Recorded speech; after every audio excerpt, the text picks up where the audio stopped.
J'ai des objets, ils ne vont pas rester morts dans un carton, il faut les faire vivre, les montrer. Je pense qu'on a un devoir de connaissance du passé envers les générations qui viennent, mais on a aussi un devoir de mémoire pour les personnes âgées. Les personnes âgées qui viennent ici, elles vivent, elles revivent. Et une boîte à chaussures suffit à abriter la collection de plumes. Sergent-Major est loin d'être la seule marque sur le marché. Baignol et Fargeau, par exemple. Il y a même la plume du fonctionnaire. Il y avait aussi la plume sans nom. Avec un porte-plume de l'encre violette, Patrick voyage dans le temps, à l'époque où les lettres se formaient en pleins et en déliés. À l'école, on apprenait à faire des choses bien, point, c'est tout. Ensuite, les résultats, on s'en aperçoit plus tard quand on est grand. Si on a bien écrit, si on sait présenter une feuille propre, on se rend compte plus tard que ça sert à quelque chose.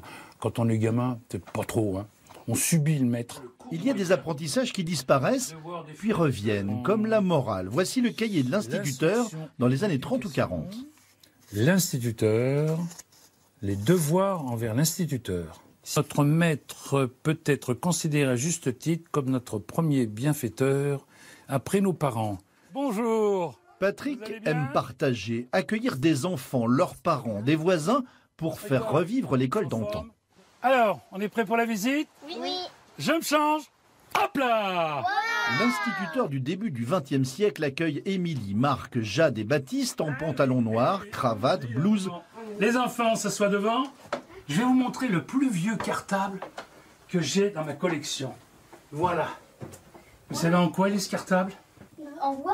Il est en bois, oui. Le papa fabriquait un cartable dans lequel l'enfant mettait ses affaires pour aller à l'école. C'est pas les mêmes tables qu'on a aujourd'hui, c'est pas les mêmes trous, c'est pas les mêmes cartables et on n'a pas les mêmes cahiers. En fait, c'est tout ancien, quoi. Mon instituteur d'aujourd'hui, il n'a pas de blouse ni de béret. Alors on va demander à papa. Marc, ça servait à quoi, ça? C'était pour les sciences naturelles. Comme ça, le maître peut vous montrer ce que c'est que les serres, les griffes très pointues du rapace, son bec très crochu. Je peux vous montrer les grandes plumes, les plus petites plumes. Il y avait les livres, hein, c'est tout. Il y avait ce que le maître disait, et puis il y avait aussi ce qu'on apportait de l'environnement proche. C'est une couleur! C'est quoi? Ah oui, c'est une couleur. C'est une fleur à collier! Alors dis-moi pourquoi. Elle a 2 colliers, là. Ben, lui, il en connaît des choses. Il y a un siècle, une telle sortie aurait mérité un bon point. La collection occupe 3 tiroirs. C'était des petits rectangles comme ça, et qu'est-ce qu'il y a de marqué dessus? Bon point. Bien évidemment. Il a récompensé la connaissance et le comportement de générations d'élèves. Et quand vous avez dit bon point, eh bien, je vais vous donner une image. Le papillon ou la course à pied? Le papillon. Bah, bien sûr. Alors, tu prends le papillon. Après les bons points, les choses sérieuses, ambiance. Alors, interrogation de calcul. Je vous donne une opération, vous pensez dans votre tête. Quand je tape dans les mains, vous écrivez. La deuxième fois, vous levez et on regarde ce qu'on juste. Et prise de conscience. 7 x 8, 49. Mais ça va pas, main. Je t'ai dit, tu les as encore pas appris cette année? On est tellement aidé par le matériel maintenant, on n'utilise plus sa mémoire ni son cerveau. On ne fait plus assez travailler le cerveau, les calculs, même en français. Puis je pense que c'est bien pour les enfants de voir autre chose. Enfin, de voir que y a l'évolution, il y a les choses d'aujourd'hui, les tablettes tactiles, les ordinateurs, mais qu'à côté de ça, il y a aussi le vécu des parents, des anciens, des grands-parents, et de voir comment la chance qu'ils ont aujourd'hui d'avoir tout ce qu'ils ont. La tablette tactile pratique pour immortaliser le bonnet d'âne, non mérité, et garder le souvenir de ce voyage dans le temps, dans l'école d'autrefois.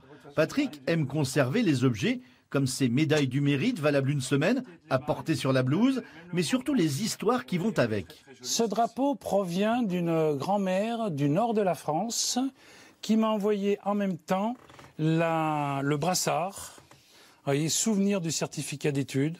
Nous partions de maison en maison, claquant des pétards pirates dans toute la commune. Bref, c'était la fête. Ils allaient de maison en maison, évidemment, ils collectaient les bonbons et terminaient chez l'instituteur ou l'institutrice qui leur offrait le goûter.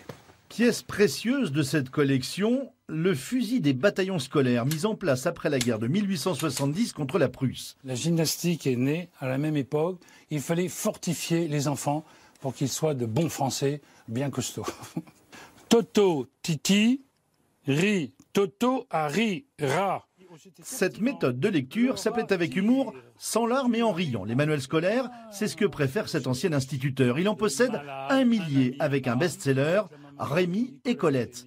Mais pour lui, qu'importe les méthodes, l'important est ce qu'il reste dans les têtes quand l'école est finie.